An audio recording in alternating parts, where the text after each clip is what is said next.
Okay. Hello everyone, welcome to Win Academy and this is जीवन Jaiswal and we are discussing about something new topics. भ्रष्टाचार के मुद्दे पर हम लोग चर्चा कर रहे हैं। हमारे पास ऑनलाइन डिस्कशन के लिए बहुत सारे स्टूडेंट्स जुड़े हुए हैं, जिसमें से हम लोग चर्चा करेंगे। सभी अपने अपने राय देंगे और अपने राय के माध्यम से बताएंगे कि किस प्रकार से यह विचार उचित है, किस प्रकार से अनुचित है, किस प्रकार से हमें आगे कदम उठानी चाहिए और इस पर क्या क्या कॉन्सेप्ट हैं, इस पर भी विचार करेंगे। तो हमारे पास जुड़े हुए हैं कई छात्र हैं जो कि अपने विचारों पर इस पर रखेंगे, बात रखेंगे। कई सारे अवधारणाओं को लेकर के अपने विचार प्रस्तुत करने के लिए तैयार हैं और इसमें अपने बेहतरीन तरीके से एग्जाम्पल बता करके हर सारे मुद्दों पर बेहतरीन तरीके से हम लोग पिछले बार भी चर्चा किया था और आज भी उसी तरह से हम लोग चर्चा कर रहे हैं। पिछले बार हम लोगों ने देखा था कि नारी सशक्तिकरण और नक्सलवाद के मुद्दों पर चर्चा किया था। यही हमारे स्टूडेंट्स रहे हैं, इन्हीं में से में जुड़े हुए थे। कई सारे स्टूडेंट्स हैं जो कि अलग अलग स्टूडेंट्स भी जुड़े हुए हैं आज, और इन लोग अपने विचारों को प्रस्तुत करेंगे। सो आइए हम चर्चा करते हैं। एक एक के बाद हम लोग अलग अलग लोगों के पास पहुंचेंगे, वे अपना विचार रखेंगे और आप सभी भी इस पर ध्यान दीजिए, कितना अच्छा व्यू रख रहे हैं उस पर भी बात करेंगे। सो आइए सबसे पहले मैं पहुंचता हूं। यहाँ पर एक बहुत ही महत्वपूर्ण प्रश्न है जो हमारे स्टूडेंट्स हैं, जहाँ पर बात करेंगे, अपने विचार रखेंगे।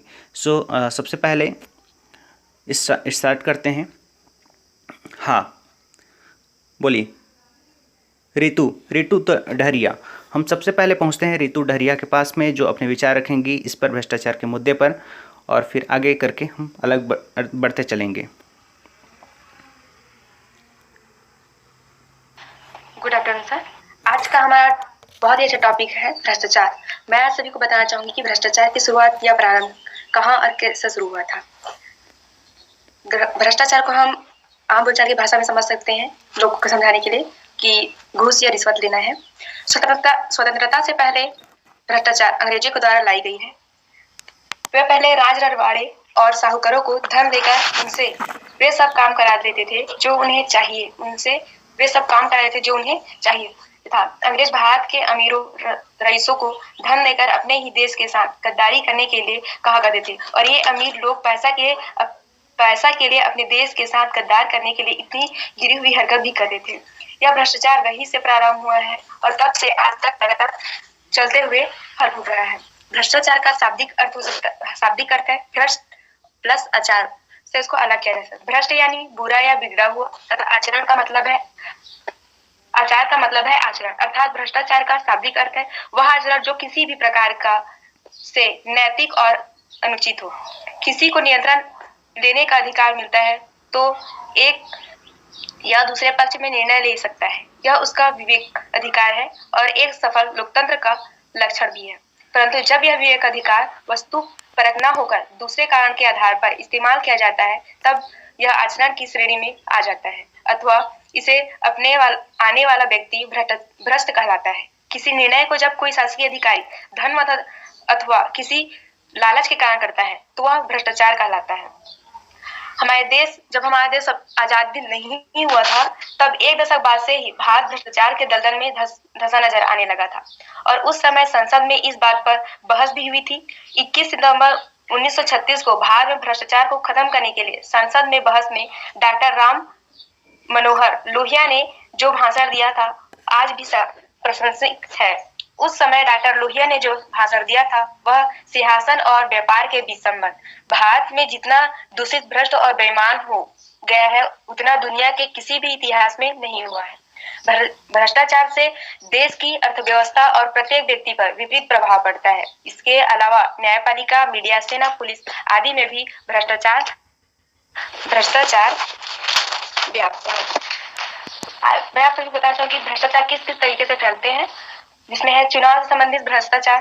जैसे कि चुनाव संबंधी जब आचार संहिता लगाया जाता है तो उसमें बार बार आचार संहिता का उल्लंघन किया जाता है, बूथ लूटा जाता है, लोगों को मतदान करने से प्रत्यक्ष या परोक्ष रूप से रोकना, चुनाव से ठीक पहले जैसे शराब एवं अन्य सामान बांटना, चुनाव में अंधाधुंध पैसा खर्च करना, प्रतिद्वंदियों के बैनर झंडों को फाड़ना एवं कार्यकर्ताओं को डराना धमकाना, मतगणना में धुंधली करा देना, लोक लुभाव वन योजनाएं शुरू करना, जाति वर्ग के आधार पर वोट मांगना, गलत पक्षपातपूर्ण चुनाव सर्वेक्षण प्रस्तुत करना, लोगों को लुभाने के लिए ऐसे वादे करना करना संभव ही नहीं। शिक्षा जगत में भी भ्रष्टाचार हो रही है। जैसे कि रुपए लेकर स्कूलों कॉलेजों में प्रवेश देना, विद्यालय द्वारा सामूहिक नकल कराना, प्रश्न पत्र आउट कराना, पैसे लेकर पास कराना और बहुत अधिक अंक दिलाना, जाली प्रमाण पत्र और मार्कशीट बनाना आदि ऐसे हजारों विश्वविद्यालय हैं जहां प्रमाण पत्र की बिक्री हो रही है। इनमें से अधिकांश निजी विश्वविद्यालय हैं जिनकी बागडोर बड़े व्यवसायियों, उद्योगपति और शिक्षा माफियाओं के साथ में है। शिक्षा को लोग ने ओके रितु यस, हम लोग चर्चा कर रहे हैं आगे। मैं आपके पास फिर से मैं पहुंच रहा हूं और इस पर आगे बात करेंगे। सबसे इसके बाद मैं पहुंचता हूं बसंत प्रधान, आप बताएंगे अपने विचार इस पर कि किस प्रकार से भ्रष्टाचार को परिभाषित करते हैं, क्या इसका उद्देश्य, किस प्रकार से भ्रष्टाचार की जो तत्व है हमारे समाज में, सोसाइटी में या फिर देश में इस प्रकार से प्रभावी होकर के सामने आता है। So put on your voice. Good evening sir. Yes, good evening sir. आज भ्रष्टाचार को सर हम भारत में विभिन्न रूपों में देख सकते हैं। जैसे भ्रष्टाचार है सर, भ्रष्टाचार आज देश में बहुत व्याप्त रूप में पूरा एकदम फैल चुका है सर। जैसे भ्रष्टाचार देख रहे हैं कि भ्रष्ट प्लस आचरण सबसे बना है ऐसा कार्य जो अपने स्वार्थ सिद्धि की कामना के लिए समाज में तथा उनके नैतिक मूल्यों को ताक पर रखकर जो आजकल किया जा रहा है भ्रष्टाचार व्यक्ति द्वारा, और उसे भ्रष्टाचार बनाया जा रहा है। भ्रष्टाचार पूरे देश में महामारी की तरफ फैल रहा है, यह दीमक की तरफ पूरे देश को, पूरे राज्य को पूरे आजकल खोखला करते जा रहा है। चलिए धीरे धीरे पूरे भारत की व्यवस्था प्रणाली में भ्रष्टाचार ने अपनी जगह बना ली है। लोग सत्य के मार्ग पर तरक्की पाने के लिए जगह जगह नीतियों को अपनाते हैं। उदाहरण के तौर पर किसी दफ्तर में प्रमोशन चाहिए, नौकरी चाहिए, वह रिश्वत देकर अपना काम करवाते हैं। इसके अलावा व्यक्ति नागरिक भी स्वयं अपने द्वारा रिश्वत आजकल देते हैं। आजकल रिश्वत देना और रिश्वत लेना दोनों जुर्म है, लेकिन आजकल व्यक्ति नागरिक दोनों ही रिश्वत दे रहे हैं और सामने से रिश्वत देते हैं। ऐसे में लोग रिश्वत से देकर और ज्यादा भ्रष्टाचार बढ़ता जा रहा है। भ्रष्टाचार के लिए ज्यादातर हम देश के राजनेताओं को जिम्मेदार मानते हैं, पर यह सच उस हद तक नहीं है सर। देश का आम नागरिक भी भ्रष्टाचार के लिए विभिन्न स्वरूप में जिम्मेदार है। आज भारत में भ्रष्टाचार देंगे तो विभिन्न क्षेत्रों में भ्रष्टाचार फैल रहा है। जैसे भ्रष्टाचार कालाबाजारी के रूप में देख रहे हैं, जानबूझकर चीजों के दाम बढ़ाना घटाना हो रहा है। इसके अलावा आदमी अपने स्वार्थ सिद्धि के लिए अनेक क्षेत्रों में पूरे तरीके से धांधली करते हैं नजर आ रहे हैं। किसी भी सामान को सस्ते से बहुत अधिक महंगे रेट पर बढ़ाया जा रहा है। चुनाव क्षेत्र में देख सकते हैं, चुनाव क्षेत्र में धांधली हो रहा है, दारू पैसे वगैरह यहाँ पे बांटे जा रहे हैं सामान को। इसके अलावा टैक्स चोरी हो जा रहे हैं चुनाव में। इसके अलावा परीक्षा में आप देखते हैं विद्यार्थियों में भी इस प्रकार के बहुत सारे भ्रष्टाचार हो रहे हैं। न्याय क्षेत्र में भी देखते हैं, पुलिस के क्षेत्र में, सभी क्षेत्रों में देखें तो सर पूरी तरह भ्रष्टाचार भारत में व्याप्त रूप में फैल चुका है। आज पूरी दुनिया में भ्रष्टाचार के मामले में भारत 94 स्थान पर है। भारत में भ्रष्टाचार ने इस कदर अपनी जड़ें मजबूत कर ली है कि लोगों की मानसिकता भ्रष्टाचार पर एकदम रिश्वत लेना और रिश्वत देना बन गया है। जबकि रिश्वत लेना और रिश्वत लेना दोनों ही कानून के नजर में दोनों जुर्म में भ्रष्टाचार का सबसे अच्छा उदाहरण हम हाल ही में देख सकते हैं कि कोरोना महामारी के दौरान देखा जा रहा है कि जब चिकित्सकों द्वारा आजकल बहुत अधिक मात्रा में यहाँ पे पैसा की लूट की जा रही है, कोरोना की नेगेटिव रिपोर्ट बनाई जा रही है,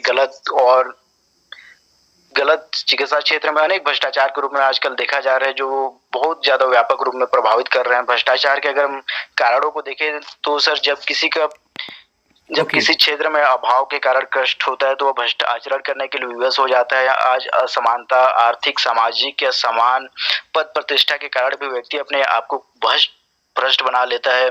मनुष्य को जल्दी आगे बढ़ने की चाह, पैसे ज्यादा कमाने की चाह, पैसे और लालच, इन सब के वजह से भ्रष्टाचार अपने चरम सीमा पर पहुंच चुका है। भ्रष्टाचार देखें तो इसके लिए कठोर कानून का होना बहुत आवश्यक है, वरना भ्रष्टाचार बहुत ज्यादा व्यापक रूप में फैल जाएगा और आने वाले कुछ वर्षों में भ्रष्टाचार पूरी तरह से विश्व को पूरा खोखला करके रख देगा। जब तक इस अपराध के लिए कोई कड़ा दंड नहीं दिया जाएगा तब तक बीमारी दीमक की तरह पूरे देश को खोखला कर जाएगी। लोगों को स्वयं भी ईमानदारी विकसित करना होगा कि हम आने वाली पीढ़ियों के लिए भ्रष्टाचार के लिए क्या कर सके जिससे सुआचरण हो सके।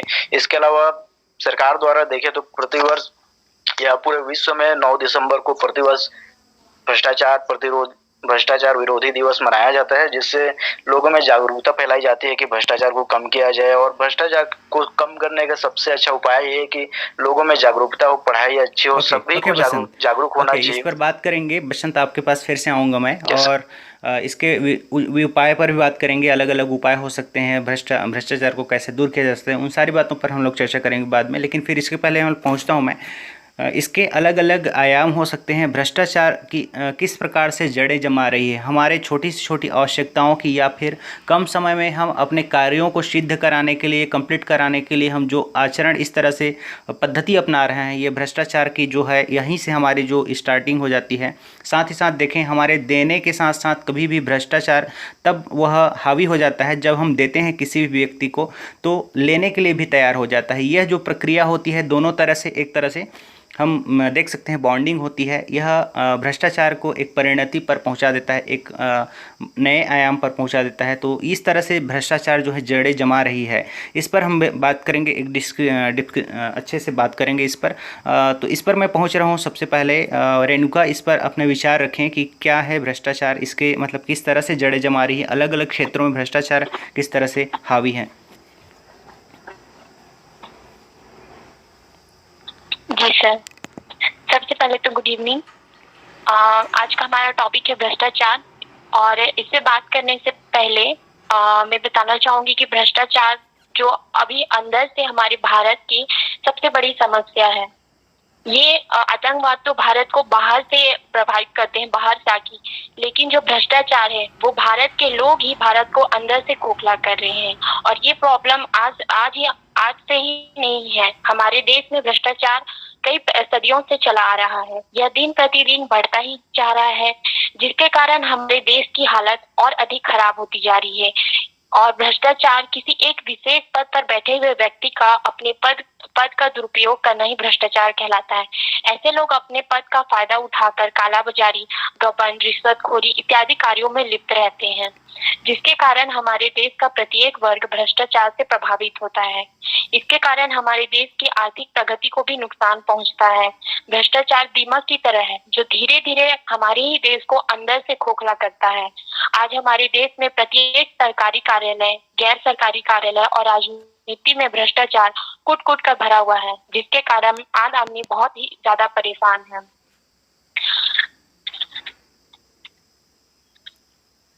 ओके। जैसा कि अभी बताया गया कि भ्रष्टाचार का अर्थ दो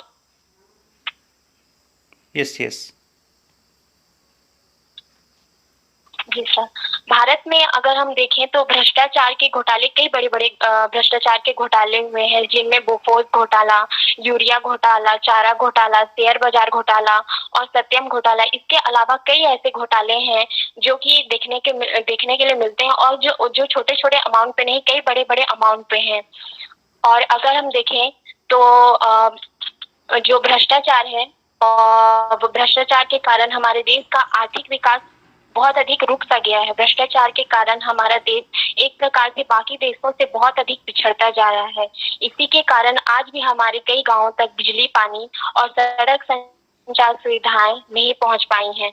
और भ्रष्टाचार भी एक कारण है जो अमीरी और गरीबी के बीच एक बहुत ही बड़ी खाई बनाती जा रही है।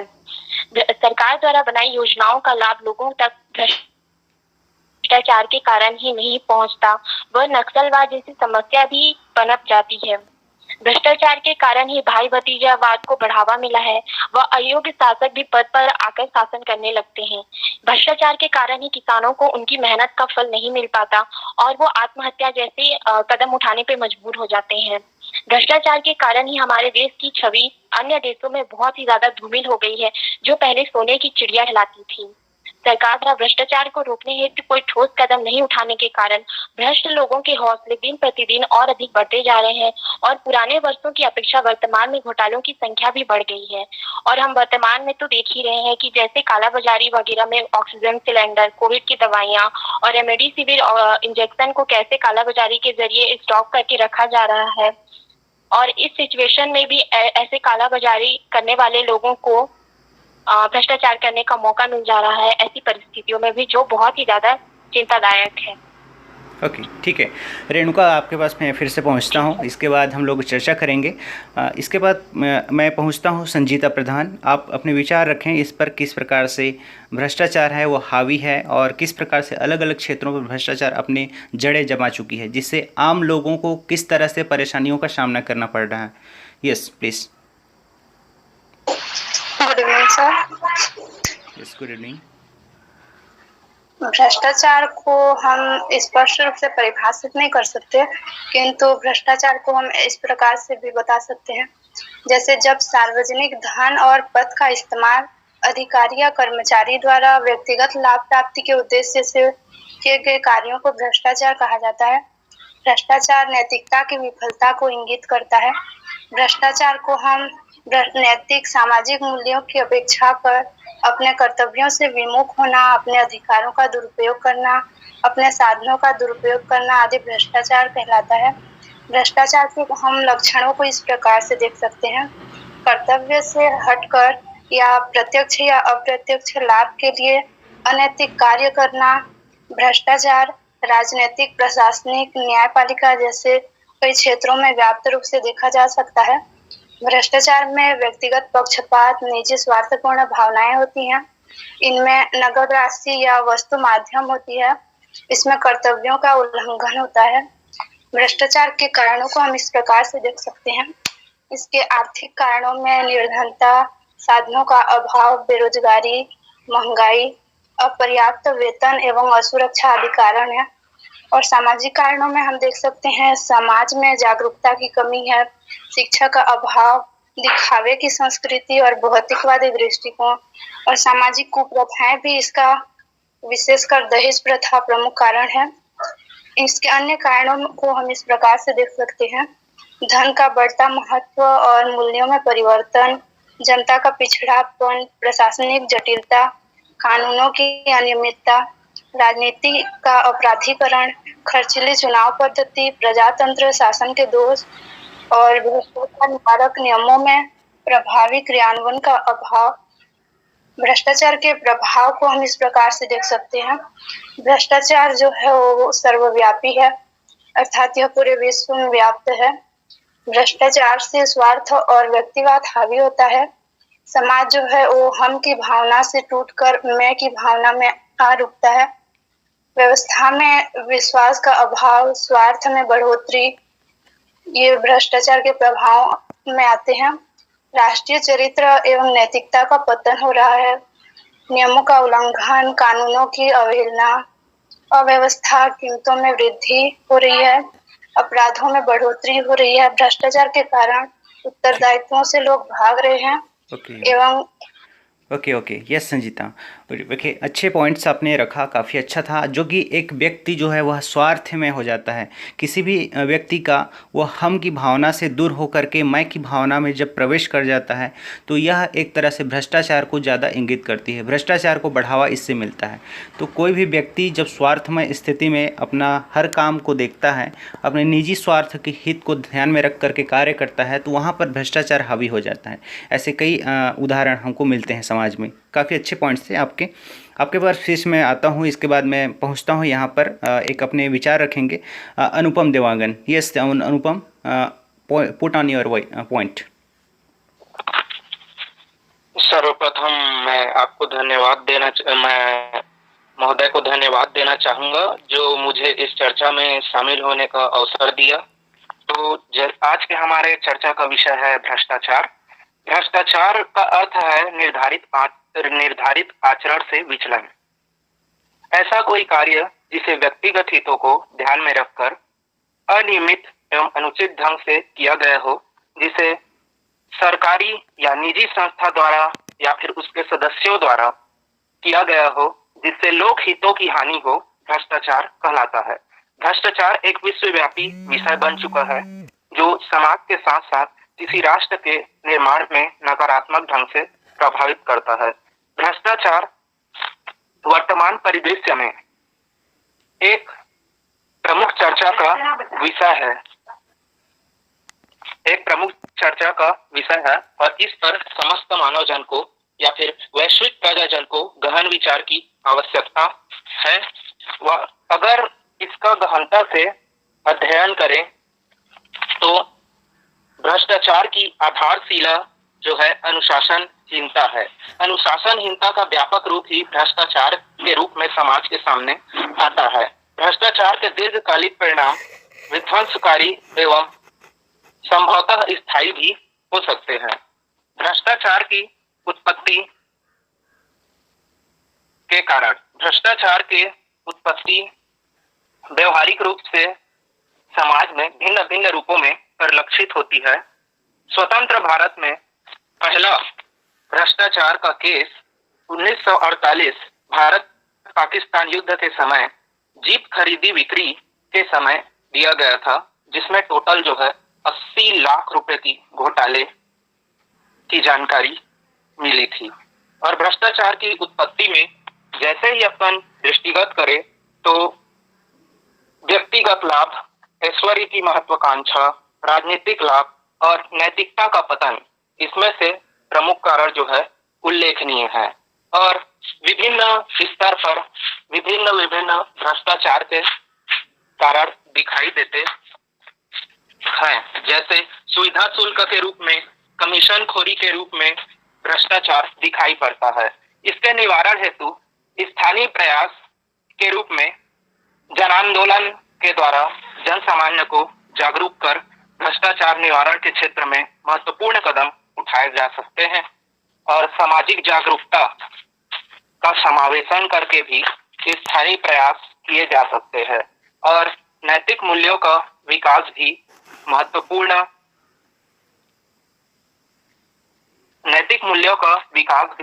महत्वपूर्ण स्थान रखता है।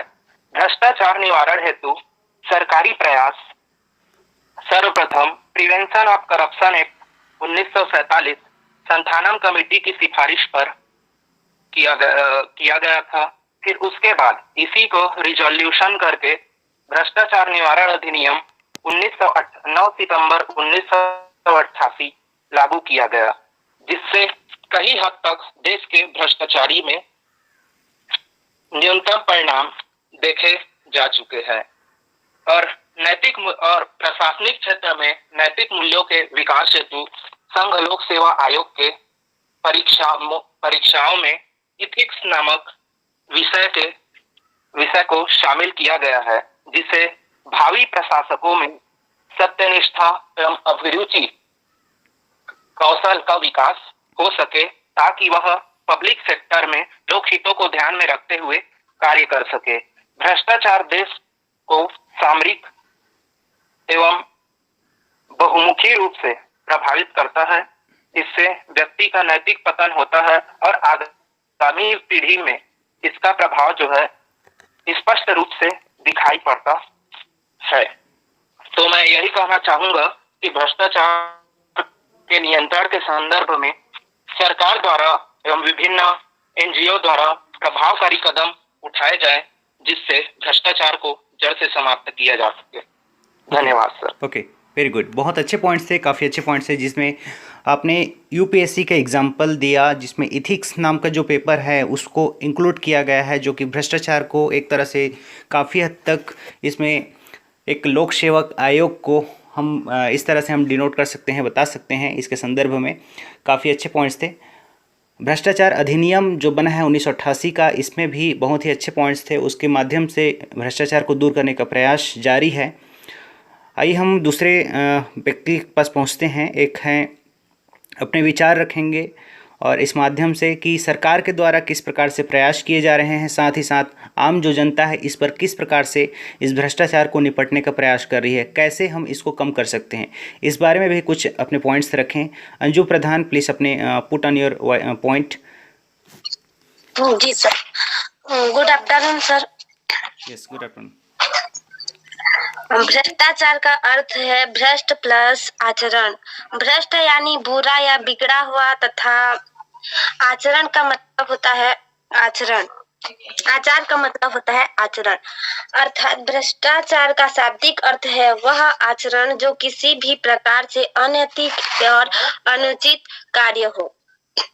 जब कोई व्यक्ति न्याय व्यवस्था के मान्य नियमों के विरुद्ध जाकर अपने स्वार्थ की पूर्ति के लिए गलत आचरण करने लगता है तो वह व्यक्ति भ्रष्टाचारी कहलाता है। आज भारत जैसे सोने की चिड़िया कहलाने वाला देश में ऐसे कई व्यक्ति मौजूद हैं जो भ्रष्टाचारी हैं। आज पूरी दुनिया में भारत भ्रष्टाचार के मामले में 94 स्थान पर है। भ्रष्टाचार में कई रंग रूप हैं, जैसे रिश्वत, कालाबाजारी, जानबूझकर दाम बढ़ाना और पैसा लेकर काम करवाना, सस्ता सामान लाकर महंगा बेचना आदि। भ्रष्टाचार के मुख्य घूस यानी रिश्वत, चुनाव में धुंधली, ब्लैकमेल करना, टैक्स चोरी, झूठी गवाही और झूठी मुकदमा करवाना, परीक्षा में नकल, परीक्षार्थियों का गलत मूल्यांकन, हफ्ता वसूली, जबरन चंदा लेकर न्यायाधीशों द्वारा पक्षपातपूर्ण निर्णय, पैसा लेकर वोट देना, वोट के लिए पैसा और शराब आदि बांटना, पैसे लेकर रिपोर्ट छापना, अपने कार्यों को करवाने के लिए नगद राशि देना, यह सब भ्रष्टाचार ही है। भ्रष्टाचार के कारण असंतोष,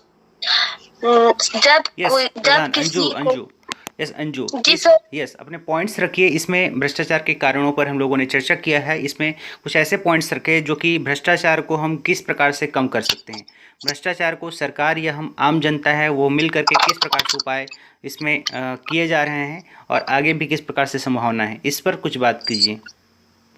जी सर, भ्रष्टाचार को रोकने के उपाय, यह एक संक्रामक रोग की तरह है। समाज में विभिन्न स्तरों पर फैले भ्रष्टाचार को रोकने के लिए कठोर दंड व्यवस्था की जानी चाहिए।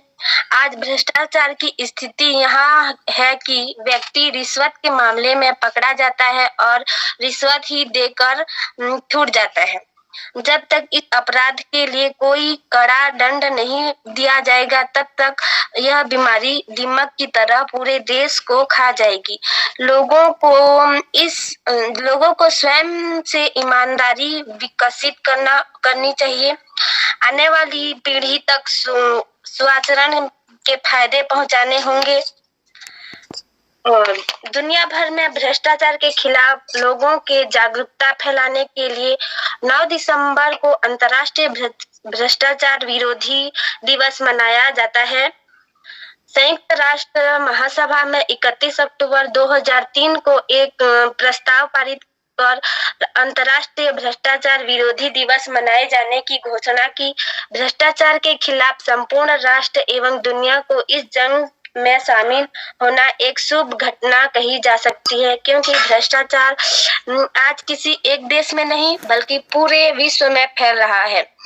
इसीलिए इसको रोकना बहुत ही आवश्यक है। Thank you sir. Okay, very good, बहुत अच्छे पॉइंट्स है। हम आगे पहुंचते हैं। सरिता प्रधान अपने विचार रखेंगे भ्रष्टाचार को दूर करने के लिए हम और आप मिल करके किस प्रकार से कदम उठा सकते हैं, साथ ही साथ सरकार इस पर किस तरह से प्रयास कर रही है जो व्याप्त है समाज में भ्रष्टाचार उसको दूर करने के लिए। Yes Sarita. Good afternoon sir. आज हम भ्रष्टाचार के विषय में चर्चा करेंगे। भ्रष्टाचार को दूर करने के उपाय, जन आंदोलन किया जाना चाहिए और कठोर कानून बनाए जाने चाहिए। निःशुल्क उच्च शिक्षा की व्यवस्था की जानी चाहिए। पारदर्शिता, कार्यस्थल पर व्यक्ति की सुरक्षा व संरक्षण किया जाना चाहिए।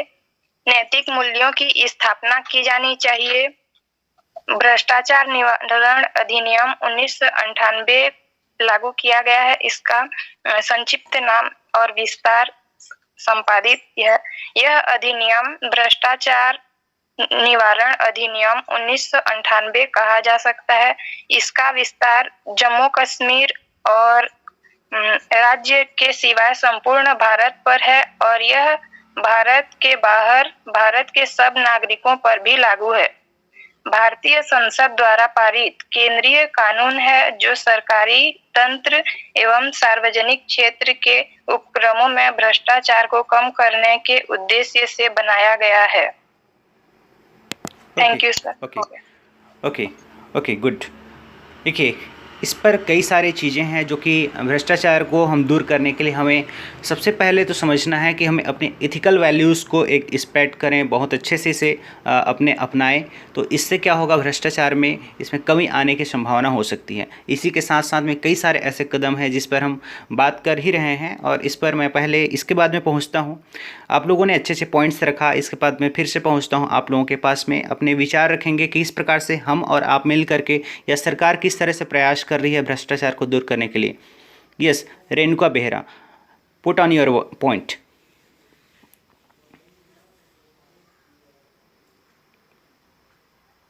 यस रेणुका, अपने विचार रखें इस पर। जी सर। यस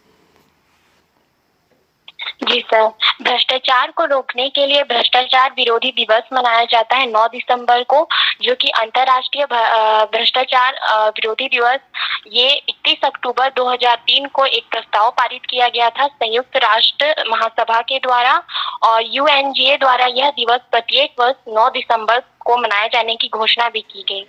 भ्रष्टाचार के खिलाफ संपूर्ण राष्ट्र एवं दुनिया को इस जंग में शामिल होना है एक महत्वपूर्ण बात कही जा सकती है, क्योंकि भ्रष्टाचार आज किसी एक देश की समस्या नहीं रही, बल्कि संपूर्ण विश्व की समस्या है। भ्रष्टाचार के खिलाफ एक अधिनियम भी बनाया गया है, जो कि 1988 का अधिनियम है, और यह अधिनियम भारत के बाहर भारत के सभी नागरिकों पर भी लागू होते हैं। इसके तहत कोई भी व्यक्ति जो सरकारी सेवा करता हो, केंद्रीय, प्रांतीय, राज्य में, या कोई भी न्यायाधीश, कोई भी व्यक्ति जो कृषि, उद्योग, बैंक में हो, या किसी भी रजिस्टर्ड सोसाइटी, कुलपति, आचार्य, शिक्षक, कर्मचारी, सभी को इस अधिनियम के तहत सजा का प्रावधान है, और इसकी सजा निर्धारण करने के लिए विशेष न्यायाधीश नियुक्त किए जाते हैं, ताकि भ्रष्टाचार जैसी बीमारी को हमारे देश से जड़ से उखाड़ फेंक दिया जाए, और इस अधिनियम से लोगों के मन में डर भी बना रहे और वो भ्रष्टाचार करने से बचें।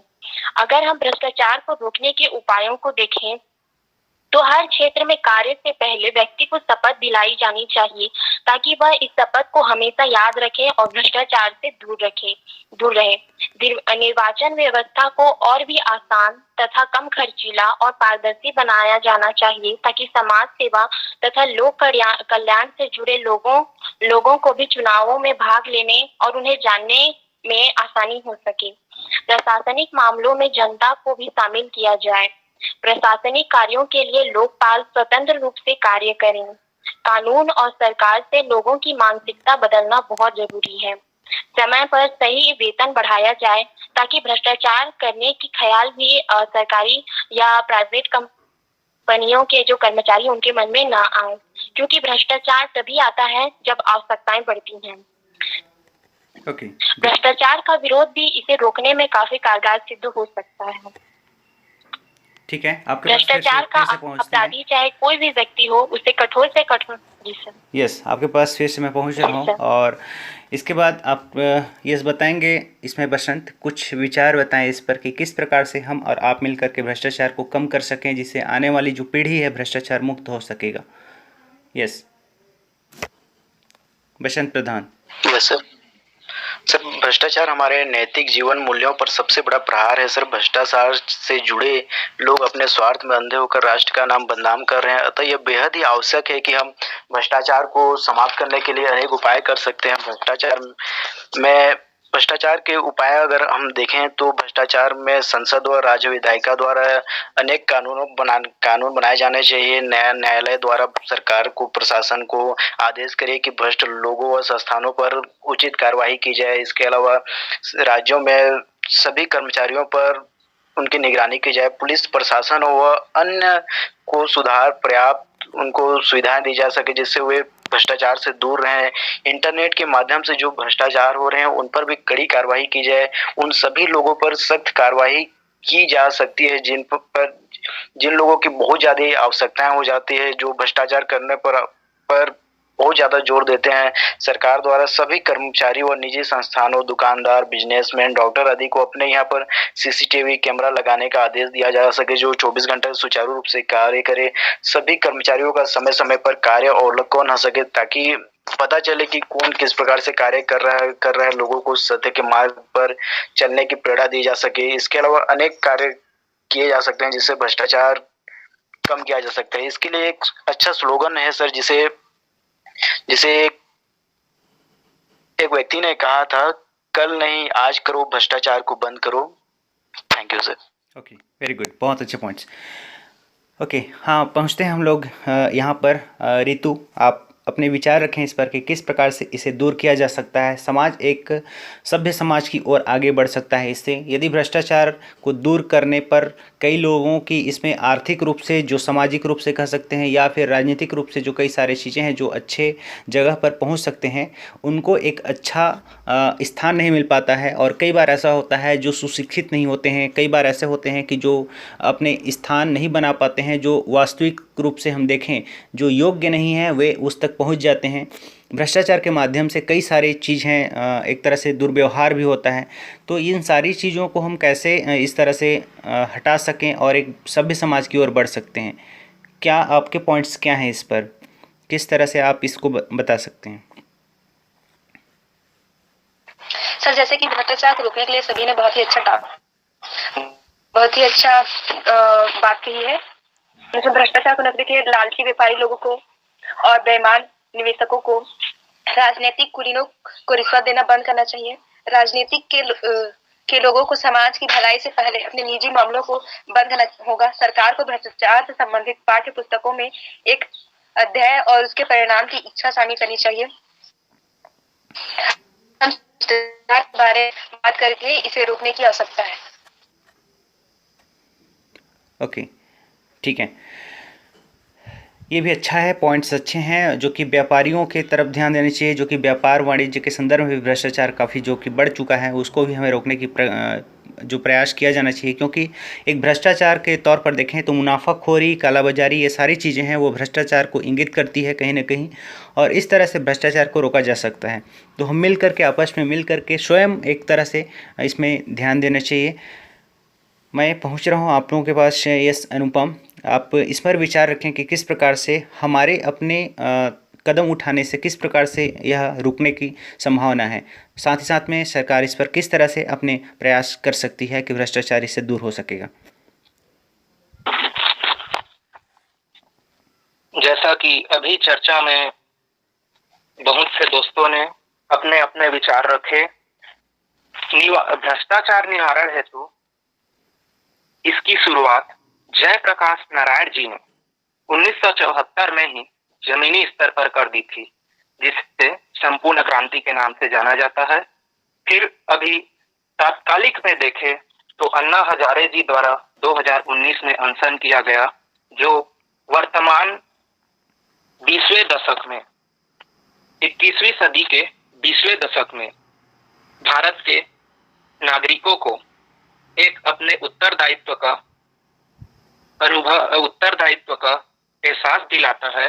उनको यह अनुभव कराता है कि उन्हें किसी भी प्रकार की अनुचित अवरोध को झेलने की आवश्यकता नहीं है, और इसके तहत भारतीय नागरिकों को जागरूक कर आईपीसी और सीआरपीसी की धारा से परिचित कराया जाए, जिससे जो है भारतीय नागरिक जागरूक हो सके और अपने अधिकारों के प्रति जन आंदोलन एवं जिस स्तर पर, यानी कि अपने सामर्थ्य स्तर पर जो भी वो कर सके, उस युक्ति द्वारा भ्रष्टाचार को रोकने का शुभारंभ करें। जैसे बेनामी लेन देन अधिनियम है, इसके द्वारा भी कुछ हद तक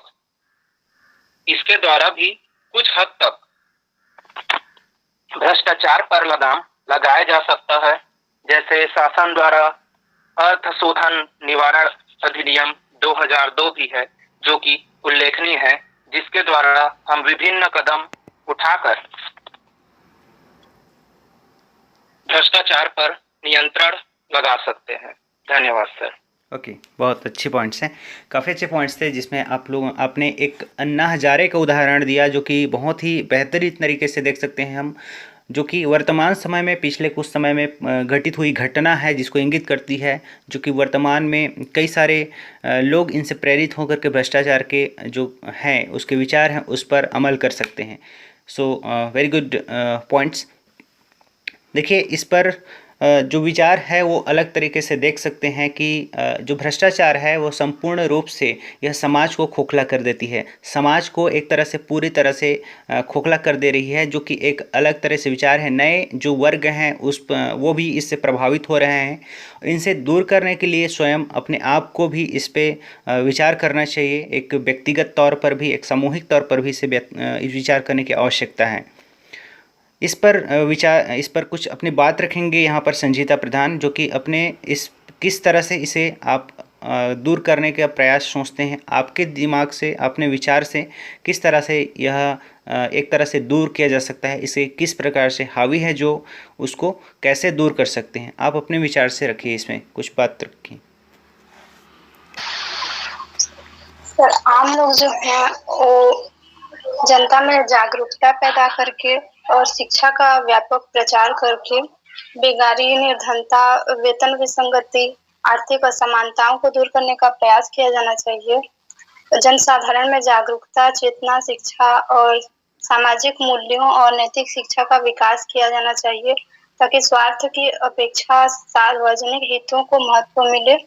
सशक्त कानून बनाए जाने चाहिए जिससे भ्रष्टाचार करने से बचें। ये भ्रष्टाचार, रिश्वत देना और लेना दोनों कानूनी अपराध होता है, किंतु कठोर कोई दंड का प्रावधान नहीं होने के कारण इससे लोग डरते नहीं हैं भ्रष्टाचार करने के लिए। और सूचना प्रौद्योगिकी के व्यापक प्रयोग एवं प्रशासन में पारदर्शिता लाने से भ्रष्टाचार का अंत किया जा सकता है। इसके अतिरिक्त शिक्षा में कुछ ऐसे अनिवार्य अंश जोड़े जाएं जिससे हमारी नई पीढ़ी प्राचीन संस्कृति और नैतिक प्रतिमानों को संस्कार स्वरूप लेकर विकसित हो। और भ्रष्टाचार रोकने के कुछ प्रयास सरकार द्वारा भी इस प्रकार किए जा रहे हैं, जैसे भ्रष्टाचार निरोधक अधिनियम 1988, न्याय जवाबदेही विधेयक 2010। इसके तहत न्यायालयों में व्याप्त भ्रष्टाचार को दूर करने का प्रयास किया जा रहा है। जजों को अपनी पत्नी एवं बच्चे सहित संपत्ति घोषित करनी पड़ेगी इसके तहत।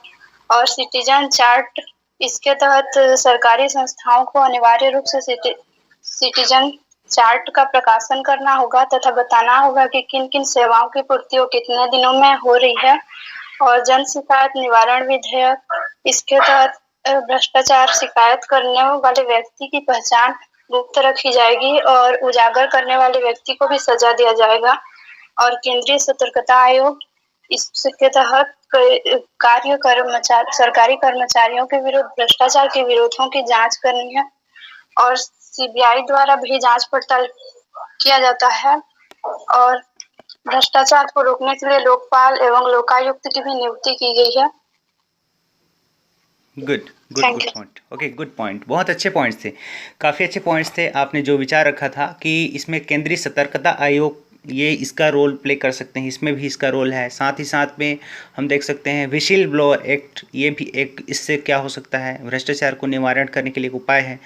साथ ही साथ में भ्रष्टाचार को दूर करने के लिए इसके जो संपत्ति है उसको शो करना है। ये सारी चीज़ें बातें हैं जो कि बहुत इंपॉर्टेंट हैं, जो पारिवारिक संपत्ति को एक तरह से सामने प्रस्तुत करने पर क्या होगा, उससे पता चल जाएगा कि किस तरह से भ्रष्टाचार में लिप्त है, संलिप्त है या नहीं है। तो ये सारी चीज़ों का हम इसको देख सकते हैं। ओके, काफ़ी अच्छे पॉइंट्स थे।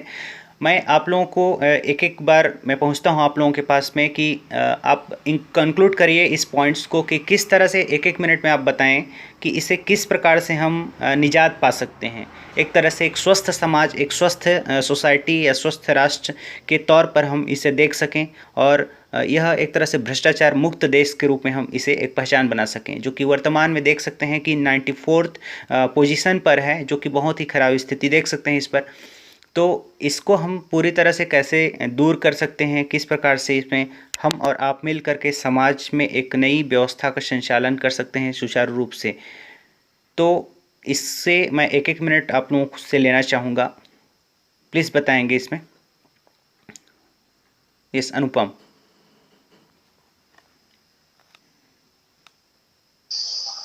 सर, जैसा कि विशेषाधिकारों का अंत किया जाना चाहिए, जैसे फिजूल के पेंशन भत्ते वगैरह जनता द्वारा चुने प्रतिनिधि को दिए जाते हैं, वैसे विशेषाधिकारों का अंत उनके कार्यकाल के पश्चात किया जाना चाहिए। और वेतन विसंगति वगैरह संबंधित समस्या से निजात पाने के लिए भी एक रुकता लानी चाहिए और स्थानीय स्तर पर सामाजिक प्रयास एवं शासन की सहायता से विभिन्न प्रतिनिधियों द्वारा स्थानीय स्तर पर लोगों को जागरूक करने का प्रयास करना चाहिए और उनके अधिकारों से परिचित कराकर वैधानिक कार्यवाही हेतु भ्रष्टाचार के संदर्भ में प्रेरित किया जाना चाहिए। धन्यवाद सर। ओके, बहुत अच्छी बात है। यस, बताइए सरिता।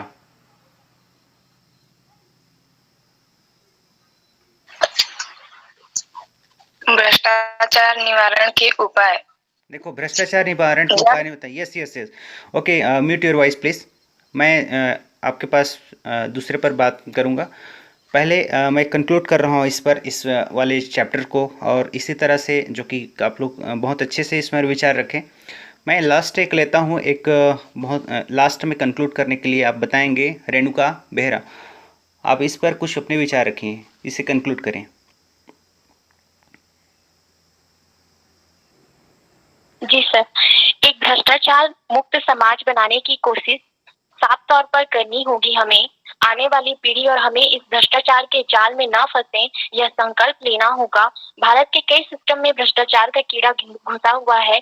इसे खत्म करने का समय अब आ ही गया है। स्वार्थी और लालची लोग जो संपूर्ण देश को भ्रष्टाचार जैसे कृत्यों से बदनाम कर रहे हैं, हमें एकजुट होकर अब इस पर अंकुश लगाना है और राष्ट्र को इस धोखेदारी से बचाना ही होगा। लोगों को लगता है कि अधर्म का मार्ग अपनाकर वह कुछ भी हासिल कर सकते हैं। इस रवैये को और इस सोच को बदलने की बेहद आवश्यकता है। इसके लिए कानून व्यवस्था को भी मजबूत करना होगा और हमें और हमारी आने वाली पीढ़ी को भी यह संकल्प जरूर लेना चाहिए कि हम इस भ्रष्टाचार को खत्म करने और भारत को एक भ्रष्टाचार मुक्त देश बनाने के लिए कई कार्य और एक संकल्प लेकर आगे बढ़ना होगा। जी sir, thank you. Okay, very good. अच्छे पॉइंट्स हैं, काफ़ी अच्छे पॉइंट्स आप लोगों ने, काफ़ी ने अच्छे चर्चा किया। सभी लोगों का पॉइंट्स जो था काफ़ी अच्छा था। इस प्रकार से जो था आपके भ्रष्टाचार मुक्त समाज के लिए हम और आप मिल करके हम बेहतर तरीके से इसमें कार्य कर सकते हैं। सबसे पहली बात है कि जो हमारे भ्रष्टाचार की शुरुआत हमारे स्वयं से होती है और भ्रष्टाचार के लिए हम स्वयं एक उत्तरदायी होते हैं, जिस पर हम किसी भी व्यक्ति को अपने काम कराने के लिए, अपने निजी स्वार्थ की पूर्ति के लिए, यदि हम निजी स्वार्थ की पूर्ति के लिए हम किसी कम समय को देखते हुए, ध्यान में देते हुए हम स्वयं किसी को देते हैं कुछ मात्रा पे, चाहे वह हो सकता है वह धन के रूप में हो सकता है या किसी वस्तु के रूप में हो सकता है, तो किसी भी रूप में हो सकता है। यदि हम अपने कार्यों को कम समय में कराने के लिए एक शॉर्टकट रास्ता को अपनाते हैं, यही भ्रष्टाचार की शुरुआत यहीं से हो जाती है। तो इसे हम जो कि अपने कार्य तो कर लेते हैं, लेकिन समाज में अपनी इथिकल वैल्यूज़ हैं उसको हम खो देते हैं। तो सबसे पहली ज़रूरत है कि जो हमारी सत्यनिष्ठा है उसे हमें अपनी बनाए रखें। अपने स्वयं के जो अपने निजी जो अपनी तार्किक विचारों पर हम ध्यान दें, साथ ही साथ एक निर्भय समाज की ओर हम आगे बढ़ें, स्वस्थ समाज की ओर आगे बढ़ें, जिससे हम एक अपने आप में प्रतिमान रख सकते हैं एक समाज में, एक सोसाइटी में, हर प्रकार से। साथ ही साथ हमको ध्यान देना होगा कि यदि कोई व्यक्ति, हम किसी एक अच्छे पोस्ट पर हैं और कोई व्यक्ति सामने से हमें ऑफ़र करता हो, तो उस ऑफ़र को हमें ठुकरा देने की क्षमता हमारे स्वयं में लानी होगी। तो यहीं से हमारा जो भ्रष्टाचार है वह एक तरह से रुक सकता है। ठीक है, तो इस प्रकार से हमें अपने आप में सजगता दिखानी होगी। साथ ही साथ में सरकार को भी इस तरह से कई सारे चीज़ों पर इसे फोकस करना होगा। सरकार इसमें मिलकर के कार्य कर सकती है, साथ ही साथ इसमें NGOs को शामिल कर सकती है। कई सारे NGOs हैं जो इस पर कार्य कर रही हैं और इसके लिए हमें खुद आगे आकर के इस पर विचार करनी चाहिए। तो इस तरह से जो हमारे और आपके बीच का जो विचार था वो काफ़ी सराहनीय रहा है। इस पर सरकार को भी अमल करनी चाहिए। एक स्वस्थ प्रतिस्पर्धा के लिए स्वस्थ होना आवश्यक होता है। ठीक है, तो इस तरह से हम इस पे आगे बढ़ सकते हैं और अपनी बातों को भी सरकार तक पहुंचा सकते हैं। काफ़ी अच्छे पॉइंट्स आप लोगों ने रखा। इस तरह से जो हमारे आज का डिस्कशन था काफ़ी अच्छा रहा है। आप लोगों का एक स्वस्थ प्रतिस्पर्धा के लिए इस प्रकार से डिस्कशन होना आवश्यक है। तो इस प्रकार से हम लोग आगे भी अगले जो कड़ी होगा हमारा उस पर हम विचार करेंगे अगले सैटरडे को, और अच्छे पॉइंट्स को लेकर के आएंगे जिस पर हम और आप इस पर डिस्कशन करेंगे, जो कि एक बेहतर तरीके से हो सकता है। सो आज के लिए डिस्कशन के लिए काफ़ी अच्छे से आप लोगों ने इन्वॉल्व किया इस पर। सो आप सभी के लिए सभी को थैंक यू सो मच। और इस तरह से आप और हम बने रहेंगे अगले जो इसमें डिस्कशन होगा। तो आज के लिए thank you so much to all of you.